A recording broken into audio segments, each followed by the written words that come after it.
Saat rapat wali murid aku dihina karena penampilanku yang sangat sederhana.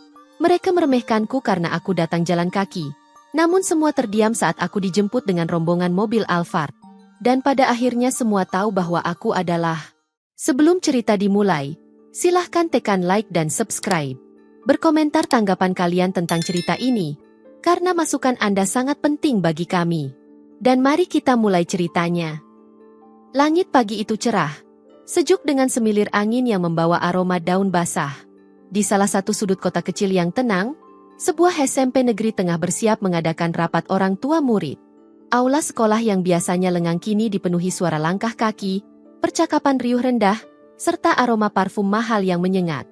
Di tengah keramaian itu, seorang wanita berjalan perlahan melewati gerbang sekolah. Namanya Amira. Usianya 35 tahun. Ia mengenakan gamis abu-abu polos yang tampak sudah mulai pudar warnanya. Sandalnya sederhana, wajahnya bersih tanpa riasan berlebih, dan tas yang ia selempangkan bukan dari merek ternama. Namun ada ketenangan di matanya, semacam keanggunan yang tidak dipoles dengan materi. Beberapa ibu yang sedang mengobrol di sisi taman memperhatikannya sekilas, lalu berbisik pelan. "Itu siapa ya? Baru kali ini aku lihat. Kayaknya bukan orang sini deh. Lihat bajunya, duh, bisa-bisanya datang ke rapat pakai baju kayak gitu." Amira sempat mendengar gumaman itu. Ia menunduk sejenak, menghela napas pelan, lalu kembali melangkah masuk ke aula. Matanya mencari Rina dari kejauhan, anak perempuannya yang sedang membantu guru menyusun kursi. Senyumnya mengembang ketika Rina melambai kecil padanya. Ia duduk di kursi paling belakang, tak ingin menjadi pusat perhatian. Di dalam aula, deretan kursi mulai dipenuhi para orang tua. Kebanyakan ibu-ibu tampak berlomba-lomba memamerkan penampilan. Gaun mengkilap, sepatu hak tinggi, tas berlogo mencolok, dan pembicaraan tentang liburan terakhir ke luar negeri menjadi latar suara yang bising. Amira duduk tenang, tangannya menggenggam buku catatan kecil yang ia bawa dari rumah. Ia mendengarkan dengan saksama saat kepala sekolah mulai membuka rapat dengan pidato sambutan. Beberapa ibu yang duduk di deretan tengah kembali menoleh ke arah Amira. Bisikan mulai terdengar lagi. "Ya Allah, dia duduk di belakang. Takut gak muat kursi depan apa ya? Serius deh, itu gamisnya seperti lepel, kok bisa dipakai ke acara resmi begini?" Satu ibu bahkan memutar bola matanya terang-terangan dan tertawa pelan sambil menutupi mulutnya dengan kipas kecil. Amira mendengar itu, tapi ia tidak marah. Ia hanya menatap ke depan, matanya fokus pada kepala sekolah yang sedang berbicara tentang program semester baru. Waktu berjalan lambat bagi Amira. Bukan karena pidato yang membosankan, tapi karena hawa yang dingin menusuk dari sikap orang-orang sekitarnya. Ia tahu, pakaian lusuhnya menjadi bahan olokan. Ia tahu, pandangan meremehkan itu datang dari kepala yang merasa lebih tinggi hanya karena tas dan perhiasan yang mereka pakai. Tapi Amira tetap di sana. Duduk tenang, mendengarkan, dan mencatat poin-poin penting. Tak sekalipun ia membalas cibiran itu. Baginya, rapat ini bukan tentang siapa yang paling kaya. Ini tentang Rina, anaknya, yang ia ingin dampingi sepenuhnya dalam perjalanan pendidikan. Rina adalah segalanya untuk Amira. Sejak kecil, gadis itu sudah tahu bagaimana ibunya bekerja keras dan hidup sederhana. Rina juga tahu bahwa ibunya punya alasan kenapa selalu memilih baju yang sama, dan kenapa mereka tidak pernah ikut pamer seperti keluarga lain. Namun hari itu, di aula yang penuh dengan topeng glamor, tidak ada yang tahu siapa sebenarnya Amira. Belum. Rapat terus berlangsung. Satu persatu guru naik ke podium dan menjelaskan program, jadwal ujian, serta rencana ekstrakurikuler. Para ibu tampak setengah mendengarkan, lebih sibuk dengan gawai di tangan, sesekali berfoto selfie, lalu mengunggah ke media sosial dengan caption berlebihan. Sementara itu, Amira masih duduk diam. Ia menunduk, menulis poin penting di buku catatannya. Beberapa kali pandangannya menyapu ruangan, memperhatikan ekspresi para guru yang sesekali tampak lelah menahan sikap acuh sebagian wali murid. Saat guru matematika mulai menjelaskan program les tambahan bagi siswa yang kesulitan, terdengar suara bisik yang lebih keras dari arah depan. "Kalau anaknya pintar MAH, gak perlu les segala." "Iya. Tapi kalau orang tuanya nggak mampu, ya susah juga." Yang kayak di belakang itu, pasti anaknya nilai pas-pasan. Beberapa ibu menoleh ke arah Amira dengan tatapan sinis. Salah satu dari mereka, seorang wanita bertubuh tinggi dengan perhiasan berlapis di tangan dan leher, berdecak sambil berujar agak keras. Ngapain juga ya orang begitu maksa anaknya sekolah di sini? Sekolah mahal, tapi bajunya kayak baru bangun tidur. Amira mendongak pelan. Tatapan matanya tidak marah, hanya tenang. Seolah ia sudah terbiasa menghadapi mata-mata yang menghakimi. Ia tidak mengatakan apa-apa, hanya kembali menunduk dan mencatat. Namun diamnya Amira justru membuat beberapa ibu makin kesal. Mereka merasa Amira tak tahu tempat, tak tahu malu. Rina, yang duduk di bangku belakang aula bersama teman-temannya, melihat ibunya dari kejauhan. Ia menangkap momen ketika ibunya diejek dan ditertawakan. Wajahnya memerah, hatinya bergejolak. Ia ingin berdiri, ingin membela ibunya.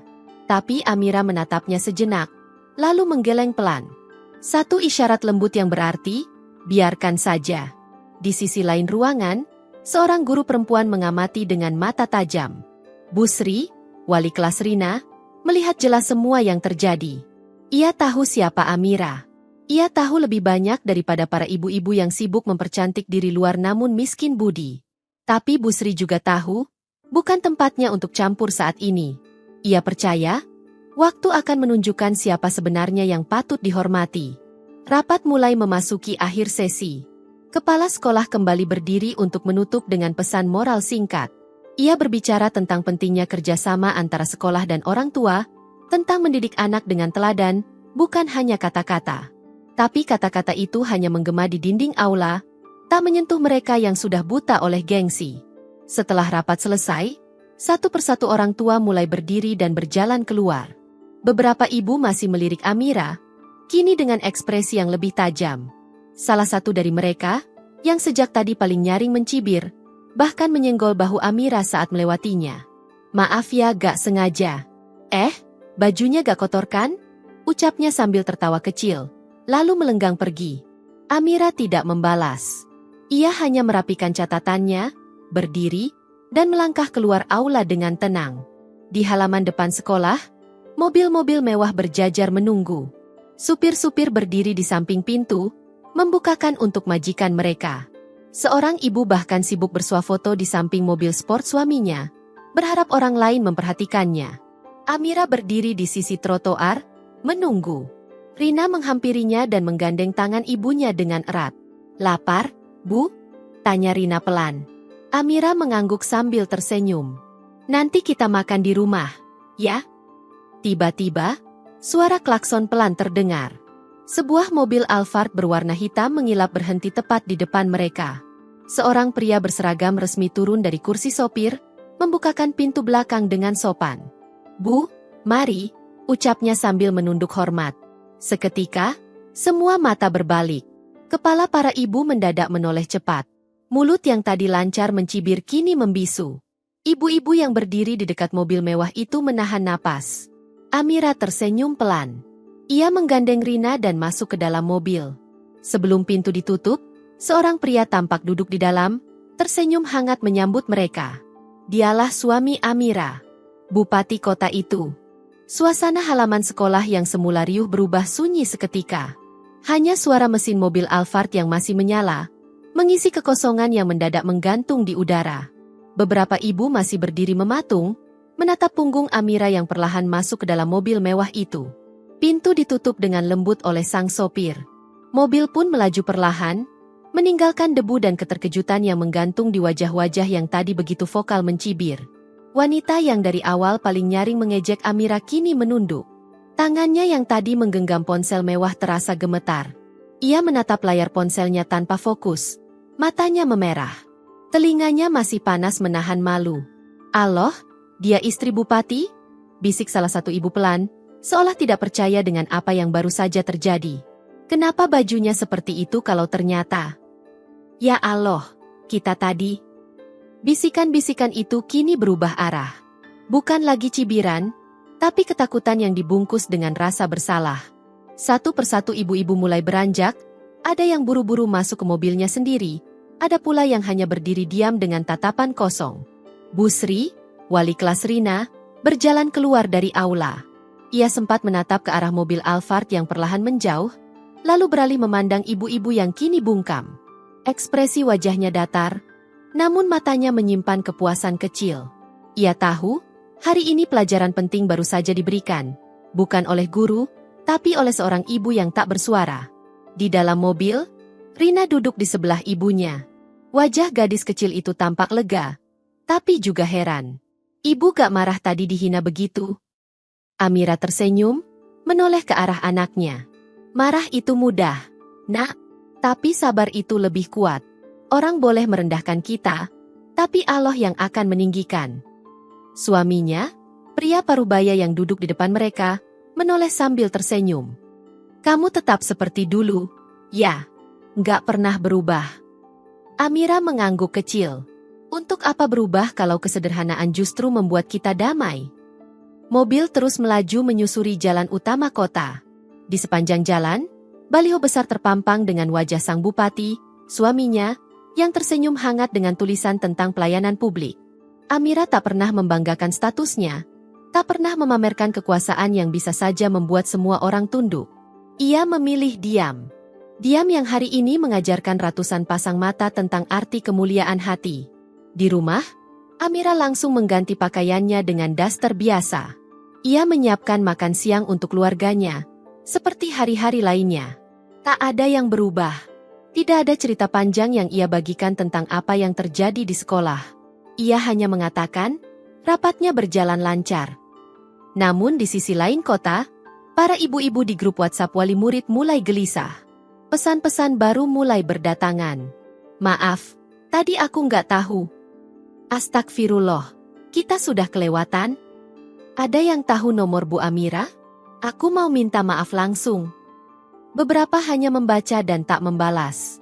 Rasa malu menahan jari mereka untuk menulis. Yang dulu paling lantang kini paling sunyi. Di antara semua itu, satu pesan dari Bu Sri masuk ke grup. Hari ini kita belajar sesuatu dari Bu Amira. Pelajaran yang tidak ada di buku, tapi sangat berharga. Tidak ada yang berani menanggapi pesan itu. Hanya tanda centang dua yang muncul, lalu senyap. Beberapa hari setelah kejadian di rapat sekolah, suasana di antara para wali murid berubah drastis. Ibu-ibu yang dulu senang menyombongkan tas dan cincin berlian kini menjadi lebih pendiam saat bertemu di gerbang sekolah. Topik obrolan mereka pun tak lagi soal liburan mewah atau belanja di luar negeri, melainkan soal siapa sebenarnya Bu Amira. Nama yang sebelumnya nyaris tak dikenali kini menjadi pusat perhatian. Mereka mulai mencari tahu diam-diam. Mencari akun media sosial, bertanya kepada guru-guru, bahkan ada yang menyuruh suaminya menanyakan langsung ke lingkungan pemerintahan. Dan benar saja, Amira adalah istri dari bupati. Bukan sekadar pegawai biasa, bukan juga keluarga biasa. Ia tinggal di rumah dinas, memiliki pengawal pribadi, dan sering ikut mendampingi kegiatan sosial di kota. Namun semua itu ia simpan rapat dari kehidupan sehari-harinya sebagai seorang ibu. Keesokan paginya, Amira kembali mengantar Rina ke sekolah. Tapi kali ini suasananya berbeda. Beberapa ibu yang biasanya berkumpul bersama di dekat taman kini memperhatikannya dengan ragu. Salah satu dari mereka memberanikan diri mendekat. Bu Amira, ya? Amira menoleh dan tersenyum ramah. Iya, Bu. Ada apa ya? Si ibu tersenyum canggung, tampak menahan gugup. Saya cuma mau bilang maaf kalau kemarin ada kata-kata yang kurang pantas. Mungkin kami salah paham. Amira masih tersenyum. Tidak apa-apa, Bu. Saya mengerti. Mendengar itu, ibu lain ikut bergabung. Suara mereka lirih. Wajah mereka tertunduk. Saya juga mau minta maaf, Bu Amira. Kami benar-benar tidak tahu. Tadinya saya kira Bu bukan siapa-siapa. Amira menatap mereka satu persatu, lalu mengangguk perlahan. Kita semua ibu. Kita semua datang ke sini karena peduli pada anak kita. Itu yang terpenting, kan? Satu kalimat itu menampar lebih keras daripada omelan panjang. Para ibu hanya bisa mengangguk, diam-diam menahan malu yang rasanya belum juga luntur. Di sisi lain gerbang, Rina memperhatikan ibunya dari jauh. Ada rasa bangga yang sulit dijelaskan. Ia tahu ibunya tidak membutuhkan status untuk dihormati. Ia hanya butuh satu hal, keteguhan hati. Di kelas, Guru-guru mulai memperlakukan Rina dengan sedikit berbeda. Bukan karena takut atau ingin mencari muka, tapi karena rasa hormat yang tumbuh secara alami. Beberapa guru bahkan mulai menjadikan Amira sebagai contoh dalam rapat internal sekolah. Kesederhanaan itu bukan karena tidak mampu. Kadang, justru orang paling kuat yang paling tidak butuh pengakuan, ucap Bu Sri dalam rapat staf minggu itu. Waktu terus berjalan. Hari-hari Rina di sekolah kembali normal.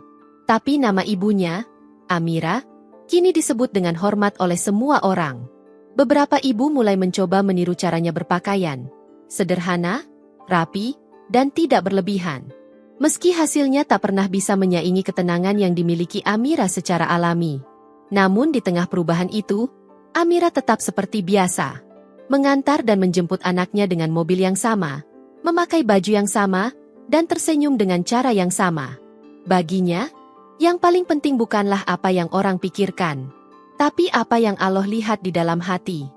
Sore menjelang malam, suasana di rumah dinas Bupati tampak tenang. Lampu-lampu taman mulai menyala, menerangi halaman luas yang ditumbuhi bunga-bunga tropis yang tertata rapi. Di dalam rumah, aroma masakan memenuhi udara. Bukan dari dapur koki pribadi, tapi dari tangan Amira sendiri.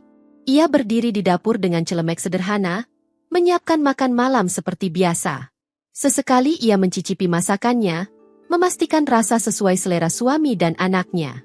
Meski ia punya segala fasilitas, Amira tetap memilih melakukannya sendiri. Memasak baginya bukan kewajiban, tapi cara menunjukkan cinta. Rina duduk di meja ruang makan, mengerjakan PR sambil menunggu. Suaminya, Pak Bupati, sedang berbincang dengan stafnya di ruang kerja, membahas agenda kunjungan desa esok hari. Begitu makanan tersaji, mereka makan bersama. Tidak ada pelayan yang berdiri di samping. Tidak ada gelas kristal atau lilin di tengah meja. Hanya 3 orang keluarga yang duduk, tertawa kecil, dan saling bercerita. Bu, tadi Bu Sri bilang teman-teman satu sekolah mulai suka gaya ibu, ujar Rina sambil mengunyah. Amira tertawa pelan. Gaya apa? Gaya gamis kusut. Rina ikut tertawa, lalu memandang ibunya dengan mata bersinar. Bukan itu maksudnya. Maksudnya sederhana, tapi bikin tenang lihatnya. Pak Bupati menoleh dari ujung meja, tersenyum bangga. Kamu memang punya pengaruh, Mir, tapi kamu tidak pernah memanfaatkannya. Itu yang paling hebat dari kamu. Amira hanya menunduk. Ia tak pernah suka dipuji. Hatinya tahu bahwa semua itu hanya titipan. Pangkat, kekuasaan, kemewahan. Semuanya bisa hilang dalam sekejap jika Allah menghendaki.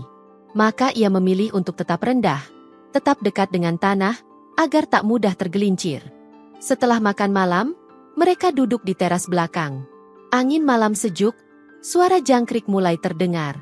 Pak Bupati menerima telepon dari ajudannya, sementara Rina bersandar di bahu ibunya, mengusap mata yang mulai mengantuk. Amira menatap langit malam. Bintang-bintang bertabur seperti titik-titik harapan yang bergantung pada langit gelap. Dalam hatinya, ia bersyukur. Bukan karena semua orang sekarang menghormatinya, tapi karena ia bisa menjaga dirinya sendiri tetap utuh. Tak terpancing amarah, tak terprovokasi gengsi, dan tak tergoda untuk membalas. Di sisi lain kota, beberapa ibu wali murid yang dulu mencibir masih menyimpan rasa bersalah. Ada yang mulai belajar merendah, ada pula yang diam-diam menyuruh anaknya untuk lebih menghormati Rina. Namun Amira tidak pernah meminta itu. Ia tak butuh pengakuan. Ia hanya ingin anaknya tumbuh dengan baik, dan suaminya tetap mengabdi pada rakyat dengan hati yang jernih. Itulah cukup baginya. Malam semakin larut. Angin membawa bau bunga kenanga dari taman belakang. Rina sudah tertidur di pelukan ibunya. Pak Bupati duduk di samping mereka, tak berkata apa-apa, hanya menatap keduanya dengan penuh syukur. Dan di malam yang sunyi itu, rumah dinas Bupati bukan lagi terlihat seperti istana, tapi seperti rumah sederhana yang dipenuhi cinta. Beberapa hari setelah rapat wali murid, pagi di sekolah kembali seperti biasa. Anak-anak berdatangan dengan seragam rapi, guru-guru bersiap di ruang kelas, dan para ibu mulai berdatangan untuk mengantar anak-anak mereka. Namun ada yang berbeda pagi itu. Di sudut halaman sekolah, seorang ibu terlihat berdiri ragu. Wajahnya tegang, matanya terus mencari-cari seseorang. Ia mengenakan pakaian yang masih mewah, namun tanpa semangat. Matanya lelah, dan gerak tubuhnya tampak canggung. Dialah ibu yang waktu itu paling keras mencibir Amira. Namanya Budian. Ia sudah beberapa hari gelisah, merasa bersalah dan malu dengan dirinya sendiri. Tidak bisa tidur tenang sejak kejadian itu, terutama setelah tahu siapa Amira sebenarnya. Pagi itu ia datang bukan untuk pamer tas, bukan juga untuk sekadar mengantar anak. Ia datang untuk satu hal yang belum pernah ia lakukan dalam hidupnya, meminta maaf. Rina yang baru turun dari mobil Alphard melihatnya lebih dulu. Ia sedikit terkejut, tapi tak berkata apa-apa. Ia hanya menatap ibu itu dengan penuh tanya. Amira turun menyusul, masih dengan gamis polos dan kerudung sederhana. Ia tidak membawa tas bermerek atau perhiasan. Namun kali ini, semua mata menatapnya dengan cara yang berbeda. Ada hormat, ada kagum, dan tak sedikit rasa malu. Budian mendekat perlahan. Langkahnya berat. Beberapa ibu lain mulai berdatangan, pura-pura sibuk tapi diam-diam menyimak. Amira menatapnya datar, tanpa ekspresi. Ia tahu siapa wanita ini. Suaranya masih lekat di telinga. Tawa merendahkannya belum sepenuhnya hilang dari ingatan. Budian akhirnya berdiri tepat di depan Amira. "Bu, saya." Nadanya gugup, tenggorokannya kering. Kata-kata seperti tertahan di ujung lidah. Amira tetap diam, menunggu. "Saya minta maaf, Bu Amira. Waktu itu, saya tidak tahu.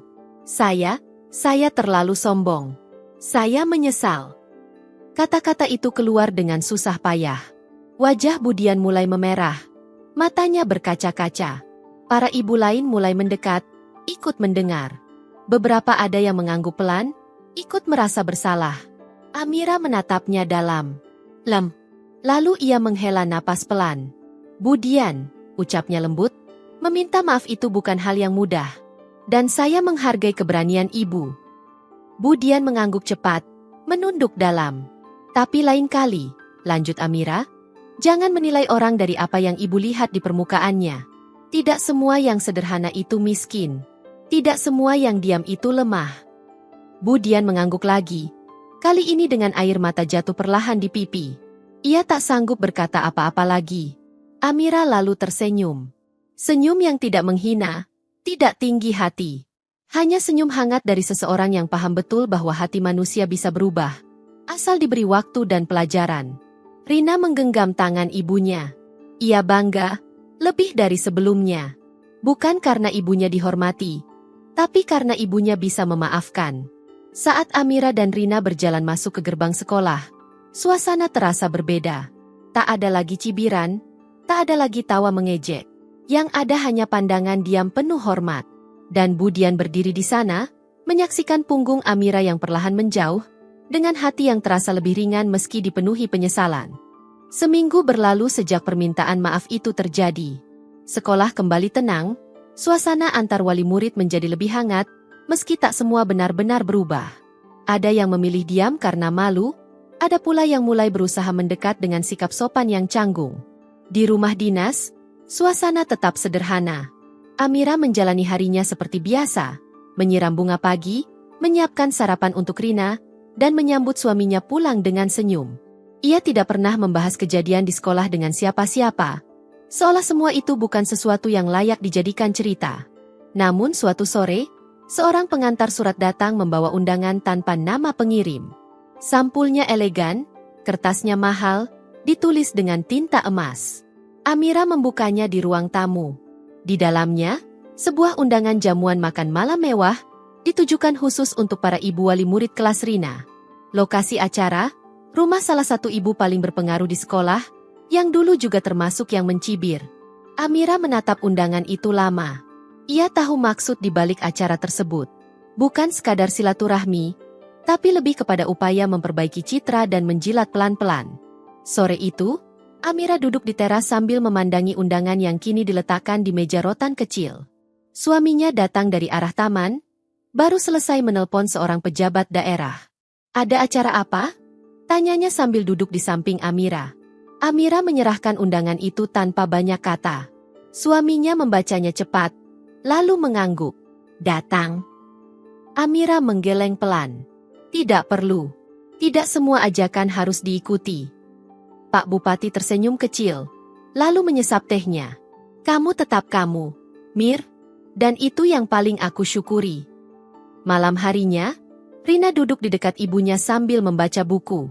Ibu nggak pergi ke undangan yang itu. Amira menggeleng. Tidak, sayang. Kenapa? Kan itu undangan resmi. Amira menatap putrinya dengan lembut. Karena tidak semua hal perlu dibalas dengan hadir. Kadang, cukup dengan memaafkan dan melanjutkan hidup. Rina mengangguk, meski masih belum sepenuhnya mengerti. Tapi ia tahu, ibunya sedang mengajarkan sesuatu yang kelak akan ia pahami saat dewasa. Sementara itu, di rumah mewah tempat jamuan diadakan, para ibu hadir dengan busana gemerlap. Mereka berbincang, tertawa, saling memuji penampilan satu sama lain. Namun di tengah riuhnya pesta, satu kursi tetap kosong. Kursi yang diam-diam disediakan khusus oleh sang tuan rumah, dengan harapan diam-diam yang tak terucap. Bu Amira nggak datang? Tanya salah satu tamu. Sang tuan rumah tersenyum hambar. Beliau mungkin sibuk. Atau memang tidak tertarik datang. Beberapa ibu saling pandang. Tidak ada yang berani memberi komentar lebih jauh. Karena mereka tahu, kehadiran Amira bukan sekadar soal fisik, tapi soal makna. Dan saat ia memilih tidak datang, justru disitulah mereka merasa lebih kecil dari yang pernah mereka bayangkan. Beberapa minggu berlalu, dan cerita tentang Amira mulai meredup dari pembicaraan harian para wali murid. Namun, kesan yang ditinggalkannya tetap melekat, seperti jejak yang tak mudah terhapus. Suatu hari, kepala sekolah mengumumkan bahwa SMP tempat Rina belajar akan mengadakan acara besar tahunan bertema, peran orang tua dalam dunia pendidikan. Acara itu akan dihadiri oleh para pejabat daerah, tokoh masyarakat, serta seluruh orang tua murid. Panitia sibuk memilih siapa yang akan menjadi pembicara tamu dalam acara tersebut. Nama-nama ibu wali murid mulai disebutkan, dipertimbangkan, lalu didiskusikan. Tapi di antara semua itu, satu nama muncul berkali-kali. Bagaimana kalau Bu Amira? Ucap Bu Sri saat rapat panitia. Seketika ruang rapat senyap. Beberapa ibu saling pandang. Ada yang mengangguk pelan, ada yang gelisah. Akhirnya semua sepakat. Tidak ada yang bisa mewakili ketulusan seorang ibu seperti Amira. Keesokan harinya, surat undangan resmi disampaikan langsung ke rumah dinas. Bukan untuk sekadar hadir, tapi untuk menjadi pembicara utama. Amira membaca surat itu dengan hati-hati. Tangannya tidak gemetar, tapi wajahnya menunjukkan tanda berpikir lama. Ia tidak langsung menjawab. Ia tidak suka menjadi pusat perhatian. Namun kali ini, ia merasa perlu mengatakan sesuatu. Hari acara pun tiba. Aula sekolah dihias megah. Karpet merah terbentang dari pintu masuk hingga ke atas panggung. Kursi-kursi disusun rapi, lampu-lampu dinyalakan, dan suara musik lembut mengalun sebagai latar. Semua orang tampak menanti dengan penasaran. Amira datang tepat waktu. Ia mengenakan gamis bersih berwarna krem pucat, kerudung polos, dan sepatu datar. Tidak ada perhiasan mencolok, tidak ada dandanan mencuri perhatian. Tapi begitu ia masuk, ruangan terasa sunyi. Ia berjalan tenang, disambut oleh kepala sekolah, lalu diarahkan ke kursi undangan paling depan. Para ibu yang dulu mencibirnya kini duduk satu baris di belakangnya. Mereka tidak lagi mengangkat kepala tinggi-tinggi. Sebagian bahkan menunduk saat Amira melintas. Acara dimulai. Setelah sambutan kepala sekolah, Amira dipanggil naik ke panggung. Langkahnya pelan. Setiap suara langkahnya menggema, seolah mengiris ke dalam hati mereka yang pernah memandang rendah. Ia berdiri di podium, menghela napas sejenak, lalu mulai bicara. Saya bukan siapa-siapa, ucapnya tenang. Hanya seorang ibu yang ingin anaknya mendapatkan pendidikan yang baik. Sama seperti ibu-ibu dan bapak-bapak yang hadir di sini. Ia berhenti sejenak, matanya menyapu seluruh ruangan. Tapi kadang, dalam perjalanan menjadi orang tua, kita lupa. Kita lebih sibuk melihat penampilan orang lain, daripada mendengar isi hatinya.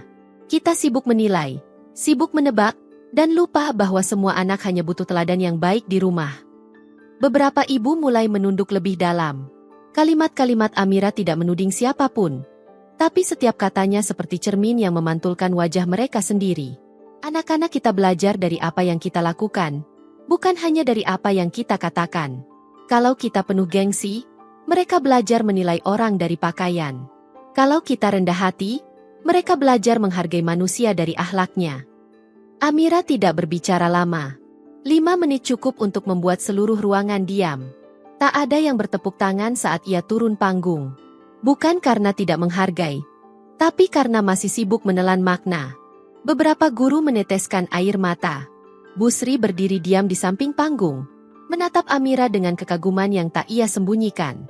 Saat Amira kembali ke tempat duduknya, Rina menyambutnya dengan pelukan kecil. "Ibu hebat," bisik Rina. Amira tersenyum. "Tidak, sayang.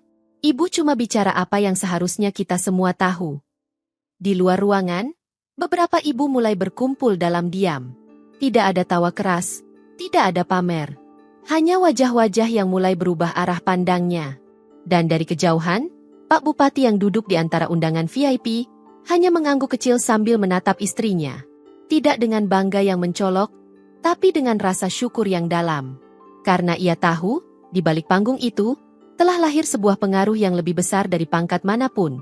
Suara jujur dari hati seorang ibu. Setelah acara besar itu, nama Amira mulai sering dibicarakan bukan lagi sebagai istri seorang bupati, tapi sebagai sosok ibu yang memberi pelajaran berharga lewat keheningan dan ketulusan. Video pidatonya direkam oleh pihak sekolah dan diam-diam tersebar di kalangan wali murid. Tanpa diminta, tanpa dimanipulasi, videonya dibagikan berkali-kali. Bukan karena tampilannya yang mencolok, tapi karena isi ucapannya menusuk ke dasar hati. Sekolah mulai kebanjiran ucapan terima kasih dari wali murid.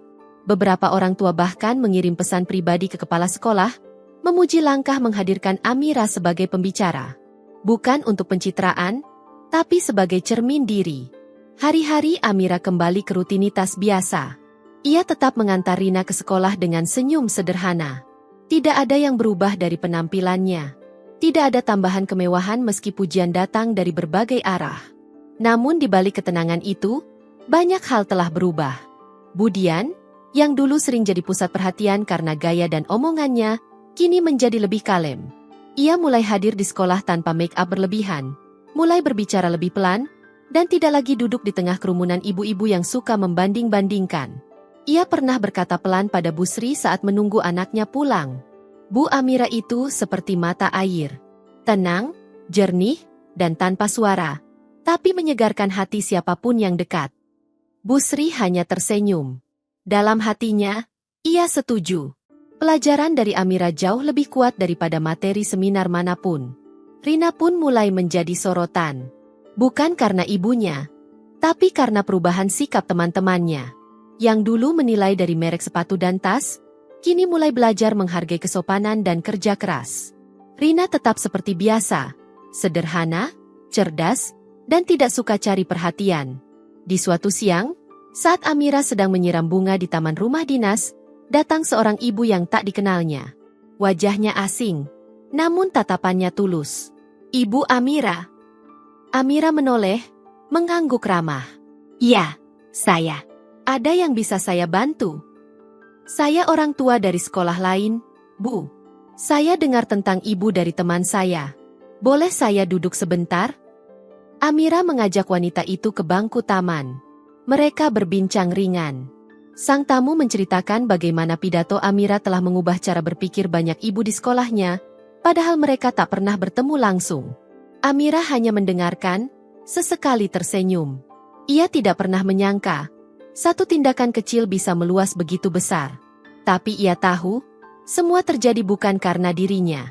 Semua karena Allah yang mengatur segalanya. Saat tamu itu pamit, ia menggenggam tangan Amira dengan hangat. "Terima kasih, Bu. Karena ibu, saya belajar menjadi ibu yang lebih baik." Hari itu, Amira kembali ke dalam rumah dengan hati yang ringan. Ia tidak merasa bangga, tidak merasa besar. Ia hanya bersyukur bisa menjalani hidup tanpa topeng, dan tetap menjadi dirinya sendiri. Dan di luar sana, jejak langkahnya yang sederhana terus menyebar diam-diam. Tak terdengar, tapi dirasakan. Senja menyapa kota kecil itu dengan lembut. Langit berwarna jingga keemasan, dan awan tampak bergerak lambat di atas deretan rumah-rumah tua dan bangunan sekolah yang kini mulai sepi. Di dalam mobil Alphard berwarna hitam yang melaju pelan di jalan utama, Amira duduk di kursi belakang, memandang keluar jendela dengan senyum kecil yang tak pernah dibuat-buat. Di sampingnya, Rina memegang setangkai bunga kertas yang tadi ia petik dari taman sekolah.